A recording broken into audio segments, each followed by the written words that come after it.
Hello, my name is Emily, as you may or may not know, and today we are going to be talking about fat phobia in film and TV, of which I am unhappy to report that there is a lot of. And just warning you, I will be mentioning things like body image, unhealthy eating habits. If that's stuff you don't really care to hear about, then go ahead and watch one of my other videos or take a walk outside or something. Yeah, just wanted to kind of ring that bell before pound the alarm. The way fat characters have been placed within narratives provides a reflection of society's views of fatness, as well as further imposing those views of fatness. Mainstream media is very influential towards the way that we view people, places, things, nouns, and how we view bigger people is not exempt from that. How we view skinny people is not exempt from that. There are so many misconceptions within media that people of a certain stature are unhealthy versus healthy, active versus lazy, intelligent versus unintelligent. And I'm here to break it to you, right? Size is not always indicative of those things, despite what the people around you or the people on the silver screen are saying, okay? Listen, I'm slender and I have high cholesterol. Announcement! Guys, I have an announcement. It's true. I have high total cholesterol and high LDL cholesterol, aka the bad cholesterol.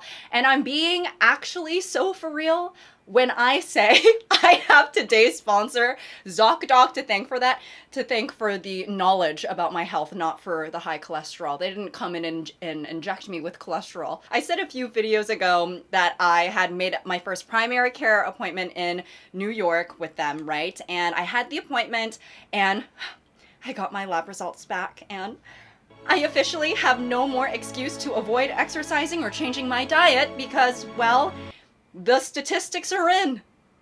And they've given me a reason to get out of bed a little bit earlier every day. I had been living here for 2 years, 2 whole years, and nary a doctor's appointment to be made. I don't know, yeah, I just always felt like I was too unmotivated, or I guess since I was functional, I just didn't really see a reason to go. And I think I just figured, oh, I have plenty of time to eventually get that done, so I just kept pushing it off. But here's the thing.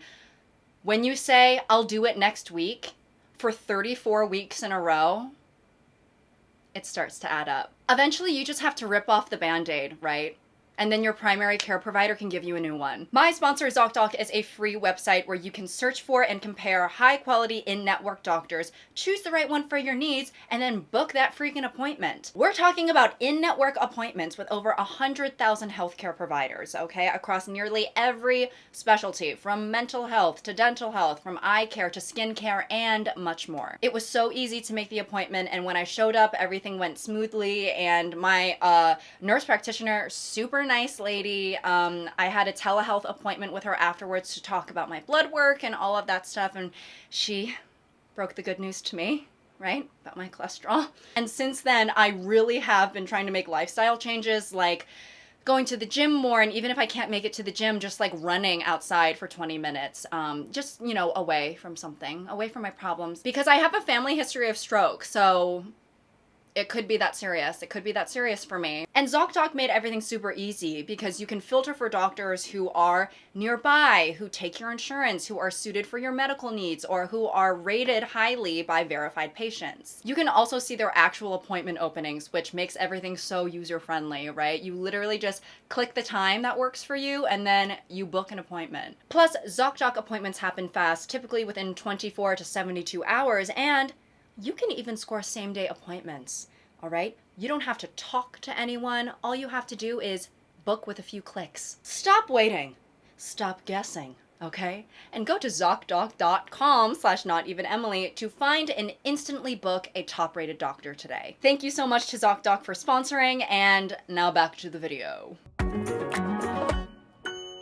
Like I was talking about before, a lot of society's fat phobia seems to stem around this idea that they are lazier or don't take care of themselves, they lack motivation or conviction, right? And that's simply not true. Although we don't always see it reflected on screen, there are bigger people who are happy and healthy, right? Who they don't look like an LA Pilates instructor who their entire diet only consists of yogurt and chewing on a scallion. And there are some people who are skinny and body goals who have more health issues than a dog who just ate a bowl of chocolate-covered grapes. While weight can be an indicator of unhealthy habits, like we see plenty of from fat characters in movies and TV, it's not always an indicator. And before we get into the ways that fat people are portrayed in media, let's talk about the ways that skinny people are portrayed, because it really emphasizes the difference in how we depict certain body types. If you look at almost every leading man or woman, they are typically slender, or if not slender, muscular and quote-unquote fit. Skinny characters are permitted a much more expansive range of roles compared to bigger characters, right? I mean, skinny characters, they are allowed to be complex. And even if they are one-dimensional, for skinny characters, there is a plethora of individual dimensions to still take on. There are a plethora of non-fat characters who are kind, mean, desirable, deplorable, unhinged, or heroic. There is an undeniable amount of slender representation. And the thing about these characters is that slender representation isn't even the intention or goal of how these characters were written, right? It's almost like the skinniness is just a default to them. There's also such a specific range of skinniness for actors and models to adhere to if they want to optimize the amount of leading roles that they would be able to take on, right? So much so that even an average-sized man or woman would be considered too big or not well suited for a leading role in Hollywood. And while TV and films are forms of art, they are also forms of profit. Very much so profit. Studios are only going to produce things that they think people will go out to see, right? No person in the film industry is thinking to themselves, well, golly, I just can't wait to get this on the big silver screen and not a single arse is going to be in one of those seats. I'm going to look out into the crowd and it'll be a sea of nothingness. And for many people, they use movies and TV as an escape from their real life, right? Or a projection of what they would want their life to be like, whether it be through adventure, romance, or accomplishment. And as it turns out, this escapism isn't always the most welcoming towards bigger bodies because of their negative connotation. Many audiences only want to see, quote unquote, attractive people on their screens. So the door to Hollywood, it's a slender one. All right, feel free to take a beat, get into character, just do whatever you need to do and start when you're ready. Okay. Okay, that's great. Can you sit on top of that washer and dryer over there so that we can run it and then circle the parts of your body that jiggle?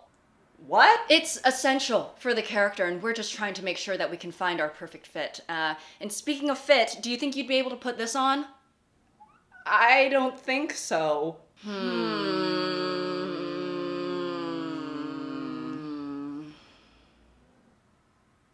Did you want me to act at all, or? We actually would love for you to do a reading of the scale right there. Where did that even come from? Okay, I think we've seen enough. The exit's right there. So while studios have been reluctant, to say the least, to show bigger bodies on screen, it doesn't mean that it never happens. But due to society's fatphobia, when it does, we've been able to observe a few cliches, tropes, and trends that come with it. One of the most notable being the fat best friend, right? And this person is typically used for comedic relief or serves as a foil towards the main character. Audiences did reach a certain point where they were thinking to themselves, hey, every single person on this screen is a size 2. And the diversity, it's sizes 0 and 2, right? That was the diversity. And I think a lot of people were craving more actual body diversity, but these showrunners weren't quite ready, it seems, to give the people what they wanted in terms of someone who was in the spotlight. All of the characters who were serving us body representation, right? They had to be a little bit stage left. These characters aren't there to give meaningful representation or to be deeply understood, but they're there to appease audiences who want more body diversity without having to compromise Hollywood's unspoken promise to viewers of a more conventionally attractive lead. According to tvtropes.org, Literally a perfect website for this fucking video, right? Thank you very much. The fat best friend or fat side character has most notably 3 variants, and these two I'm going to group together because they are more similar, right? The big, fun, brash character. This character is usually a jokester and more extroverted compared to the protagonist. While the protagonist is uptight and tactful, the fat friend is funny and or confrontational. They know that they're fat. They don't care about losing weight and will throw their weight around, so to speak. They can also be the ditz or cloud cuckoo lander type. For some reason, that does sound like a slur, so I apologize if that's an offensive term. It could also be a silly term. I don't know. I'll have to Google after this. This type can be profoundly stupid or simply airheaded, hence the fat idiot title, or just plain weird. They can have some big fun traits, particularly being extroverted. They always speak slowly or walk slowly and provide comic relief with this ponderous element. The most prominent example of the ditz or the cloud cuckoo lander type, I Googled it, it's not a slur. I think the characters from The Office, right? I would say Phyllis, Kevin, and Stanley all fall into this category. Hollywood would likely consider their body types not aligned with what they would want for a main role, and they all have this sort of slow, lackadaisical, lazy energy about them, or perhaps even clumsy as well. Cue Kevin spilling the chili. Examples of the first variant, aka the big, brash, fun character, Fat Amy from Pitch Perfect or Megan from Bridesmaids. Both of these characters are seemingly aware of the fact that they're bigger. Fat Amy is pretty overtly aware, and they don't necessarily have any shame in it, which is a good thing. I mean, Fat Amy is actually so accepting of the fact that she's bigger that that's the entire joke of her character, right? Like, this girl is crazy! How could she be so openly okay with being something that's frowned upon, right?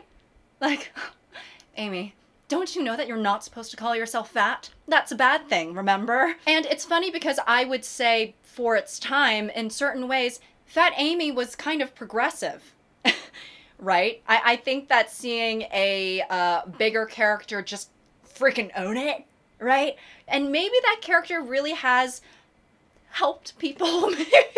Maybe Fat Amy from Pitch Perfect is someone's role model, right? Maybe there's little girls watching Fat Amy thinking, hey, I could be Fat Clarissa, or I could be Fat Brittany.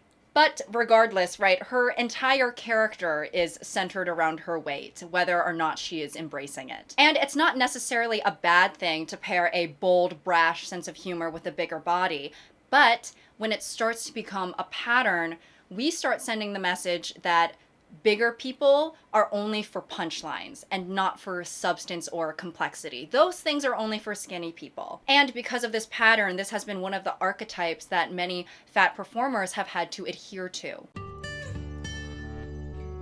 I think one of the more difficult scenes for me as an actor is when my character meets her estranged twin sister, because, there's so little dialogue in that scene. I had to think to myself, how do I convey years of pain, anguish, and resentment through my body and not just my words? And that was an incredibly powerful part of the film and just incredible work. Thank you. For me, I would say that the most difficult scene was when I had to put on that 300-pound fat suit and then ransack the buffet. The crew, they wanted a realistic fart from me. We were really dedicated to the authenticity, and it's not something that we wanted to do in post. It's something that we wanted organically in the moment, right? And it was very difficult to get the sounds of flatus through the suit, right? So they had to mic my ass. Right. And I remember taking off that suit and almost a green haze emerging from it. I mean, God, we did that scene almost 20 times, and it was very difficult to execute the perfect fart. And there were many times during that scene that I thought to myself, this could be a shart. And that was scary. It was really scary. I could only imagine. Definitely the most difficult character I've had to play because of all the farting. Right, but more because it's deeply offensive. The last variant of the 3 is the Shrinking Violet. They know that they're fat and it's one of their biggest insecurities. They're shy, awkward, and generally have low self-esteem. Cue the protagonist being their ego booster, letting them know that they're special and valued and they're beautiful or handsome. In contrast to the big fun, the protagonist is highlighted as a caring, non-judgmental character. Some examples of this archetype would be Rosemary from Shallow Hal, Monica from Friends, Martha Dump Truck Dunstock from The Heathers. Jesus Christ. Now, I would say that this archetype can be used both for comedic and dramatic purposes, because when fat people are featured in dramas, it seems that their fatness is always sort of this main challenge to overcome. It's always, if not the main conflict, like definitely a conflict. But I want to focus on the comedy aspect first because it does seem to be a little bit more prominent, and I want to touch on Shallow Hal specifically. Because wow, right? Wow, truly a reflection of the time. I can't make a video about fatness in film without mentioning her, right? Hal, Shallow Hal. Came out November 9th, 2001. And it's really a perfect example of this shrinking lily archetype. A very culturally significant thing to happen in 2001, though I would say there was something that was a little more significant. I'll do cultural milestones for 300. This event in 2001 changed the lives of Americans forever. Never forget. What is the release of Shallow Hal?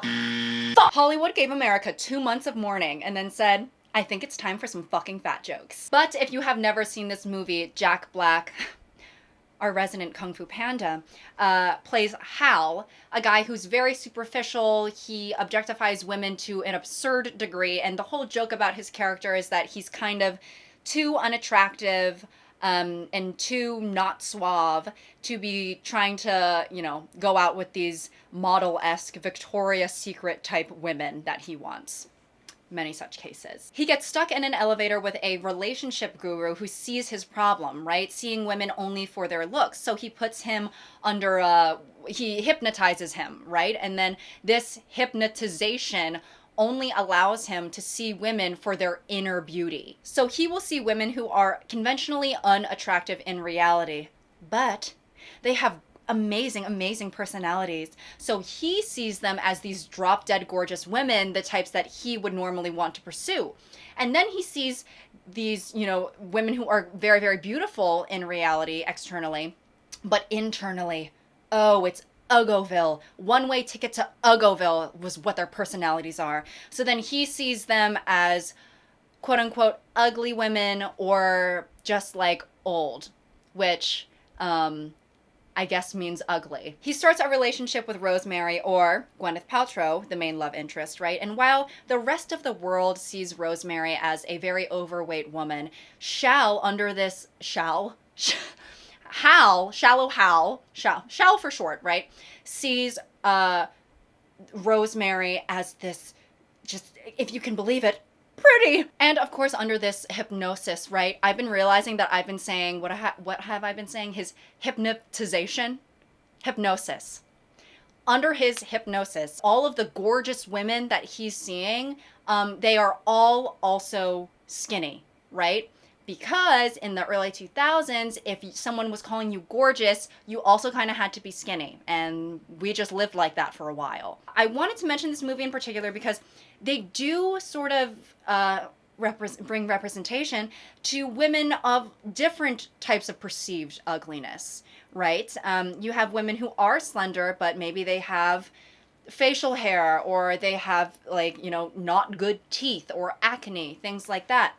But the thing with Rosemary is that she's just fat. And that's it, right? Someone called the New York Times. People then found fat to be synonymous with ugly, right? And of course, people still feel that way today, but I would say that mindset was more readily greenlit by studios back then. Like, I don't think this movie could be made today. And although Rosemary is more of the shrinking violet rather than the big brash character or the ditz character, her weight is still the butt of the joke throughout the entire movie. Like, if you have not seen this movie, it's essentially one 2-hour long fat joke. You know, Rosemary sits on chairs and they completely collapse under her. She jumps into a pool and it causes a tsunami that like a kid is launched up into a tree like a stray cat, right? She sits in a boat and it like tips forward like she has an anvil in her pocket. While the movie is certainly outdated, the message at its core is a valuable one, right? I mean, seeing people for what's on the inside, caring more about, you know, personality versus superficial things, and Hal and Rosemary do end up falling in love and getting together even after the hypnosis is lifted. And it does showcase some of the double standards between skinny and fat women, right? When Hal and Rosemary go on a date, Rosemary orders, you know, a comedically large portion of food just for herself, but Hal, because he sees this gorgeous legs for days, oh, sexy, sexy woman, he's like, oh my God, I love that you don't adhere to diet culture. Like, I love when I take a girl out to dinner and she actually fucking eats. Like, none of that salad bullshit where you're sitting in front of me sucking on a crouton. But even with the heartfelt message at its core, through its comedic execution, it definitely still misses the mark by today's standards, let's just say, right? It implies that fatness is inherently ugly, and that's what makes it so freaking hilarious that Hal's been walking around with and dating a fat woman and he doesn't even realize it. So many punchlines in the movie are just this. Man, I'm telling you, this girl's an absolute smoke show. Just drop dead gorgeous. I can't wait for you to meet her. All right, awesome. Oh, here she is. Oh. Huh? Hi, this is me after I did some editing. I realized that I want to talk a little bit about, before we wrap it up on Mr. Shell, right? I wanted to talk about Rosemary's body double, who Gwyneth Paltrow was wearing a fat suit, but Ivy Snitzer played Rosemary's body double, who her body just simply resembled the character. And I just want to touch on her experience because she was, you know, living with the body that was being ridiculed, right? So she was saying, when Shallow Hal was released on November 9th, 2001, that oh fateful year, right? Oh my God, it was like the worst parts about being fat were magnified and no one was telling me I was funny. To promote the film, Ivy was invited to do TV and magazine interviews. Although this was initially exciting, she soon realized it was an open invitation to strangers who started approaching her on the street. People were angry that Ivy had said it's not the worst thing in the world to be fat. Some claim she was promoting obesity. One person found her address and sent her diet pills. There were love letters too. Someone mailed her a symphony they'd composed especially for her. I got really scared and I just got really small, Ivy recalls. I was like, maybe I'm done with the concept of fame. Maybe I don't want to be an actor. Maybe I'll do something else. Ivy did end up getting a lap band surgery, which then resulted in a lot of complications, right? And when the interviewer asked her, did you get the weight loss surgery at all in relation to your experience on Shallow Hal, she said no. Or rather, she said, huh, not really, no. It seems for her the opportunity to be in this film was an exciting one, and it was something where, you know, the overweight person is depicted as a good person as well. Sometimes Ivy feels scared and sad that watching Shallow Hal may have made young overweight girls feel bad, but other times she receives complimentary Instagram messages from women saying she was the first fat representation they ever saw on screen. So yeah, I just wanted to touch on Ivy's experience a little bit as someone who was, you know, living in her body and not wearing a costume. But with that being said, Mr. Shal, goodbye. Another example of the shrinking lily, I would say, is Monica from Friends or even Schmidt from New Girl, right? And the thing about these particular cases is that their fatness is used as a backstory. These characters do not, you know, currently present as fat, but their prior fatness is used as, you know, a comedic device, this sort of, you know, slapstick, haha, you used to be fat thing that's only shown through flashbacks. And then this brings me to fat suits, right? There's no need to have an actual fat body on screen when you can just slip your skinny actor into something a little bit more comfortable. It probably was not comfortable at all, right? And this is the same also for Rosemary in Shallow Hal. Gwyneth Paltrow was in a fat suit for that film. And I understand that for logistical reasons, perhaps using a fat suit is what makes the most sense in certain contexts, because obviously to make an actor gain and then lose weight and then gain and then lose weight is inhumane, right? And trying to find a bigger actor who looks close enough to the skinny actor as it's not entirely realistic. So I understand why Hollywood uses them, but I think in the way that they've been using them, it's still just, you know, contributes to the sort of fat phobia that we all know and love. But regardless, with the way we've seen fat suits being used, it kind of leaves fatness as this figment of imagination almost. And in the sort of comedic sitcom realm, it gives general audiences a safer space to comfortably and openly laugh at and mock fat bodies because after all, it's just a suit, right? Maybe there are or could be cases where the use of a fat suit could be a little bit more careful and cognizant, but a lot of the times it's just used for comedic effect, right? And it's, you know, easier for viewers to digest because it's more justifiable to laugh at someone who's, you know, I don't know, wearing funny makeup or wearing a prosthetic than it is to laugh at someone who just looks like that. When you're laughing at someone in a costume, it feels like there's a lesser cruelty, right? But the thing is that the costume that this person is wearing, whatever physical trait they're altering is a gag for them, but reality for another. And although I can't relate to this sentiment in regards to weight, I can definitely relate in regards to race. That was 2 weeks ago! You cannot go on or keep ringing my bell! You disturb me! You must have a key me!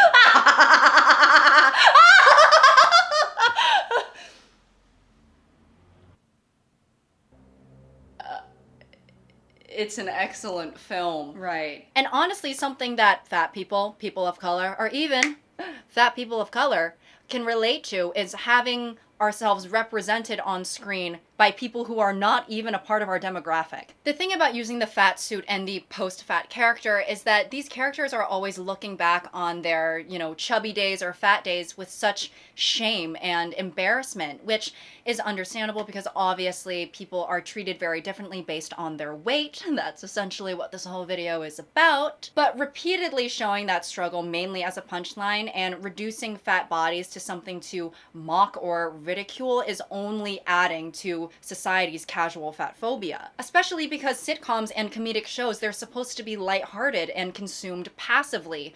And so when we are passively sort of taking in this messaging, well, and there's an article from Everyday Feminism that talks about the backstory trope in sitcoms specifically, and they bring up some good points as to why it's a bit tired, right?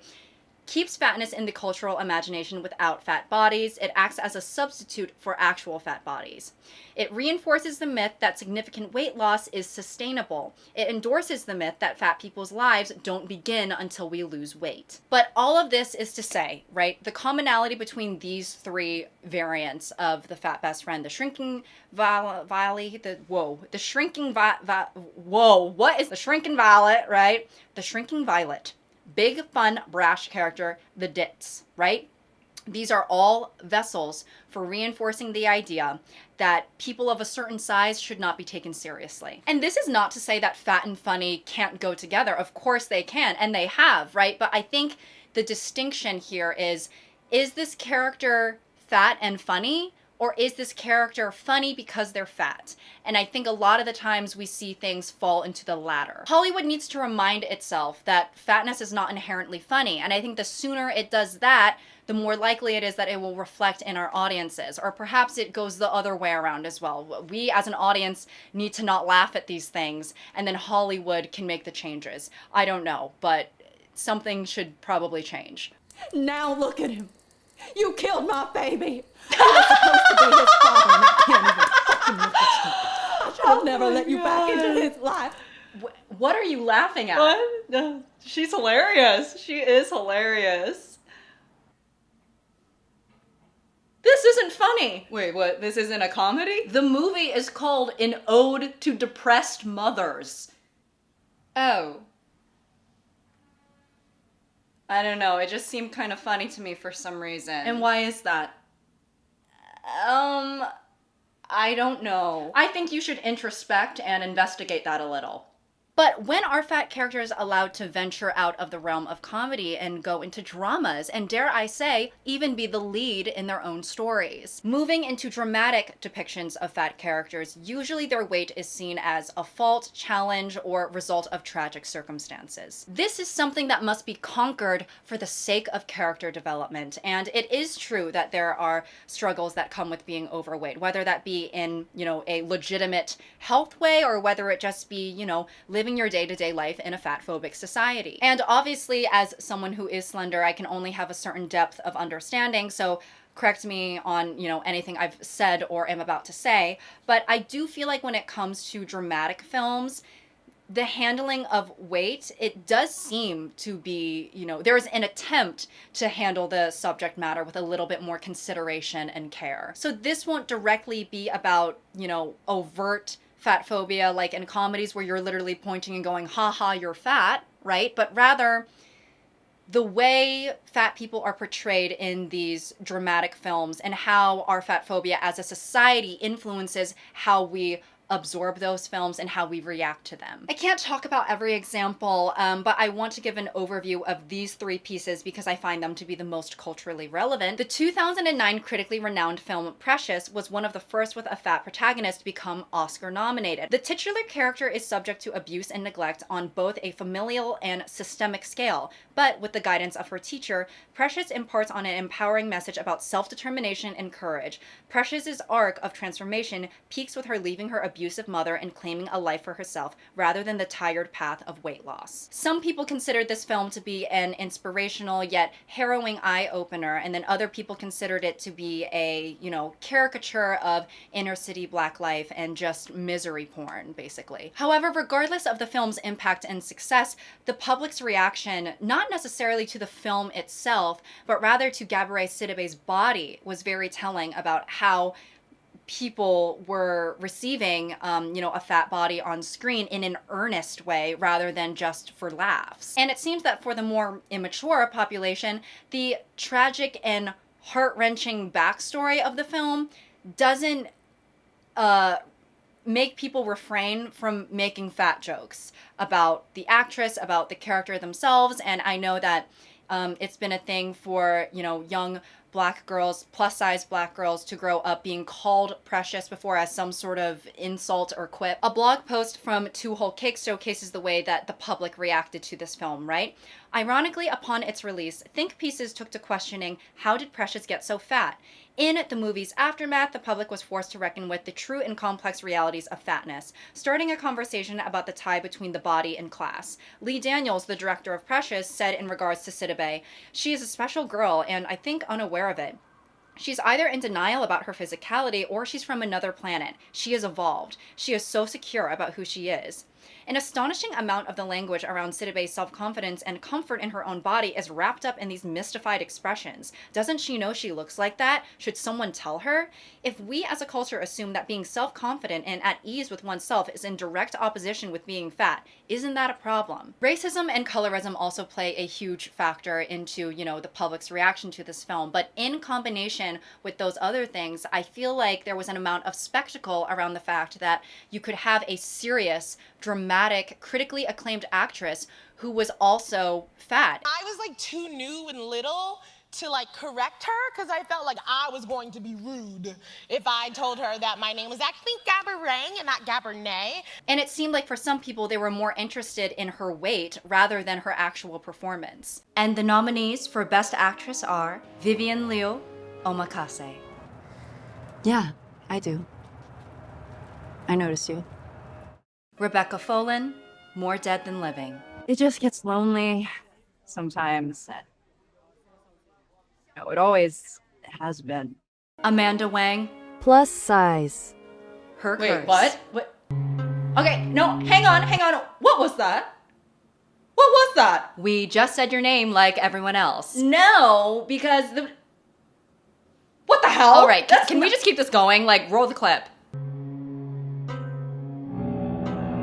What? Stop! What does that have to do with anything? The second example of representation that I want to talk about is Kate's character in This Is Us. And I used to watch this show religiously with my family, and I think it did contribute to my issues with dehydration because I would cry a lot every episode. This Is Us was a critically acclaimed family drama that was airing from 2016 to 2022 with an ensemble cast, right? Through the different family members, all who have, you know, different backgrounds, we were able to see different perspectives as they, you know, navigate life as a family. I wanted to talk about this character because it kind of just made me think about the fact that when there isn't a lot of representation for a certain demographic, the moment that you do get something that is passable representation, there's so much pressure for, you know, that character or that person to resonate with everyone in that group, which is very hard to do. No marginalized group is a monolith, right? So there's always going to be people who aren't satisfied. So while this show is one of the few to have a more significant and more complex character with a body type that wasn't just chubby or like a size 8, right? There's still some people who had problems with her storyline. Chrissy Metz, the amazing actress who plays Kate, talked about her role in This Is Us. You know, it's really hard for me because I have friends who are like, why do we have to talk about her weight? Why can't you just be an actor who happens to be overweight in the show and you're just moving on with your life?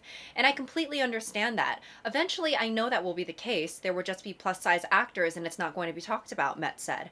However, this role is written about a woman who, it was loosely based on This Is Us creators Dan Fogelman's sister, who struggled with her weight and her self-worth. And a lot of people do, and I have myself as a human being. So this is a story that needs to be told because there are people who find their self-worth in the number on the scale. And I feel like it can be a very difficult line to tread, right? You know, giving representation to the very real struggles and insecurities of a group versus reinforcing that this is how you're supposed to feel. And like I mentioned in the beginning of the video, right? A lot of people use TV and film as a form of escaping their real life. And while there are common hardships between the plus size community, sometimes maybe you don't want to be reminded of those hardships. I could definitely see wanting to turn on a piece of media and instead seeing something that could be, right? Something that you would aspire to be, someone who is bigger but is healthy and happy. There's a sort of fatigue that can come with constantly seeing your community portrayed in this sort of tragic light, right? I know that I can relate to this as a lesbian, right? I mean, how many LGBT dramas are there where it's like, you know that the gay people can't have a happy ending, right? They're gay. And then this brings me to The Whale, where baby, it's a twofer. He is morbidly obese and gay. Yeah! The Whale starring Brendan Fraser came out in 2022 and was very critically acclaimed. And the synopsis is as follows. A reclusive English teacher, Charlie, suffering from severe obesity, attempts to reconnect with his estranged teenage daughter for one last chance at redemption. And as you can tell by the title alone of this film, there was gonna be some discourse about it, right? Calling a film about an overweight man The Whale would be like if I starred in a film called The Fortune Cookie or No Ass Agatha, right? Not necessarily tasteful. I will say that this film gave opportunity for people to see Brendan Fraser on their screens again, which a lot of people were happy about. I was happy about. It gave us good performances from both Brendan Fraser and Hong Chau. And fun fact, yes, so Precious, I watched on the fold-down movie screen in a Honda minivan. The Whale, I watched on a plane. Don't know why I did that. Obviously, I cried. Talk about The Whale, I was blubbering. However, while I was emotionally invested in the film, there were definitely a lot of different moments where I was like, huh. Yeah, I could see, you know, a fat person watching this and not necessarily liking it. I could see bigger people looking at this film and thinking, wow, this is just a piece of tragedy porn for thin people to watch and think to themselves, God, underneath all that fat, he really is just a kind guy. But thank God that's not me. With this film, I would say there's a little bit of a blurry line between viewing with empathy versus a far removed voyeurism, right? Especially from thin people. While Charlie's weight is the center point of the film, at least visually, Charlie's morbid obesity is supposed to be, you know, a representation of the other traumas and hardships that he's been through that can only be soothed by eating. He is a gay man and he lost the love of his life, Alan, and in order for him to be with Alan, he had to leave his former wife, and in the process of doing that, he became estranged with his daughter, and they have a very distant, strained relationship. And amongst all of this stuff, he is also realizing that his mortality is quite imminent, right? With his congestive heart failure, He knows that his days are numbered. But despite the plethora of hardships that Charlie is facing, the way that fatness is depicted in this film has a very grotesque tone.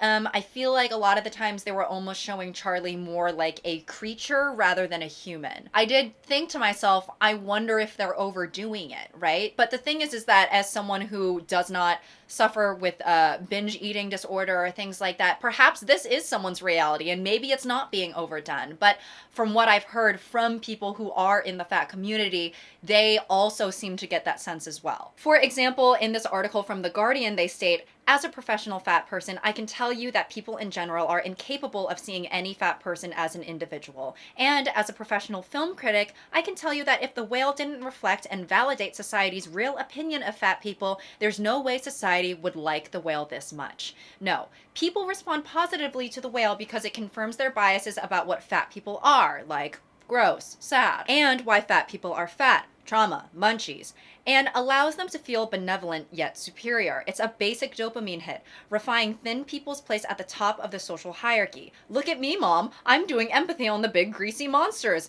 Thin people hate us so much that this is what it looks like when they're trying to like us. Aronofsky told the LA Times, what I really love about cinema is that it is this great exercise in empathy, and you can watch a movie about any person in the world, and if it's an honest, truthful portrayal, you will be brought into their life, into their circumstance. Honest according to whom?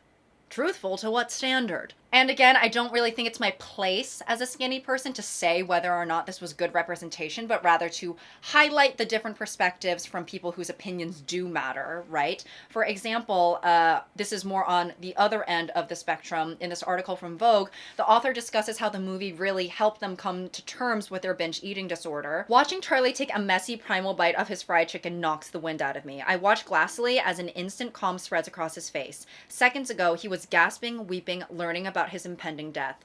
The vacant look that falls over his eyes as he eats fills me with horror, dread, and worst of all, deep understanding. I know that look. The world around him has gone quiet. For the little while that he is eating, he is safe. I have vivid memories of staying up to the late hours of the night, nervously waiting for a takeout order to arrive. I'm not hungry, not physically at least, but I can barely wait to take my first bite. Without fail, it is numbing. I feel free of the anxiety that was plaguing me through the day and lifted from the depressive episode that had been blanketing my mood.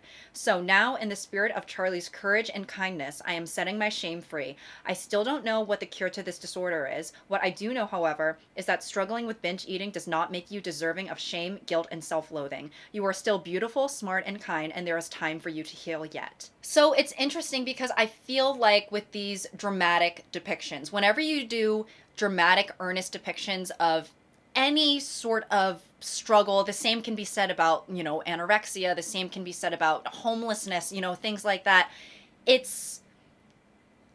I think it's always a tough line to tread, between exploiting the experience versus actually trying to tell, yes, like a truthful depiction. And I don't know who the determiner is for that either. The thing about art is that it can have different effects on different people, right? However, the one thing that I will say is consistent with dramas and bigger bodies is that there always is this sort of sense of tragedy or self-loathing. But it's tough because I realize that tragedy for a drama might be par for the course, right? What is a drama without conflict? And when people have a very, very unhealthy relationship with food, so much to the point that it, results in morbid obesity, there are other plights that could be contributing to that unhealthy behavior. Whether it be grief, like in The Whale, or whether it be poverty in class, like in Precious, there's other things at play here, some other factors. So this all sort of poses the question that can only be answered subjectively: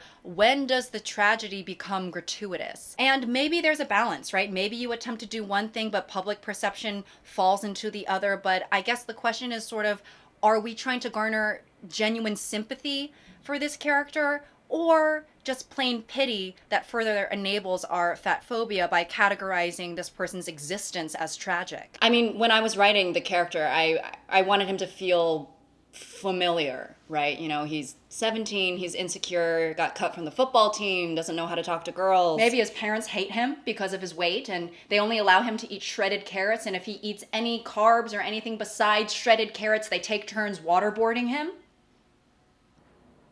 No.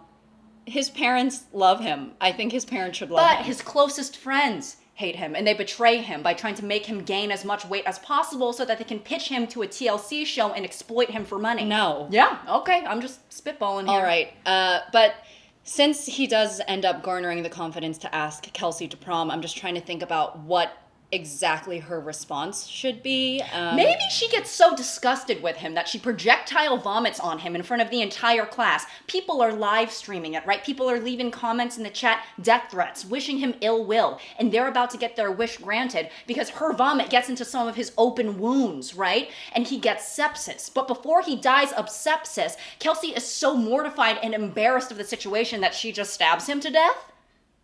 What the hell? Okay, no, he's just fat. It's not like he's the universe's punching bag. It was just an idea. Now, this isn't all to say that we can't make jokes or try to give earnest depictions of marginalized groups. That's definitely not what I'm trying to say. But I think that as an actor and writer, we owe it to these marginalized groups to listen to them when they're telling us that they're recognizing patterns and that we are reinforcing bad messaging. And the last time I made a video where I was talking about weight, I got a few comments that were like, you're promoting obesity. You as a nurse, you shouldn't be promoting unhealthy lifestyles. And no, I would actually like to think that I was a good nurse and a decent person who understands that body type does not always dictate health. And guess what? Even if someone is unhealthy, that doesn't mean I shouldn't respect them. So all in all, I hope you guys enjoyed today's video. I know that it was a little more research heavy and not as casual, but what can I say? When I was writing it, I really got into it. And next week, I'll probably have something a little more lighthearted and stupid for you. But yeah, sometimes I think about it and the duality of this channel is really insane. It's a bit, give 'em whiplash, right? But anyways, I hope you all enjoy your day. I hope you get to have a yummy beverage or a good meal. And until next time. Definitely the most Guys, I'm not joking. There's a wasp in here. Oh my god. Wait. The wasps are literally inside. There's a wasp inside my fucking house. What the hell? Okay, well, I guess let me finish this first. Guys, I wish I could show you this right now. Do you see that? I've manifested this too much. Get out. Get out. Get out now. Yes, get out. Oh my god, so submissive and obedient. I literally opened the window and said, get out, and it did. I'm literally Waspina, queen of the fucking wasps.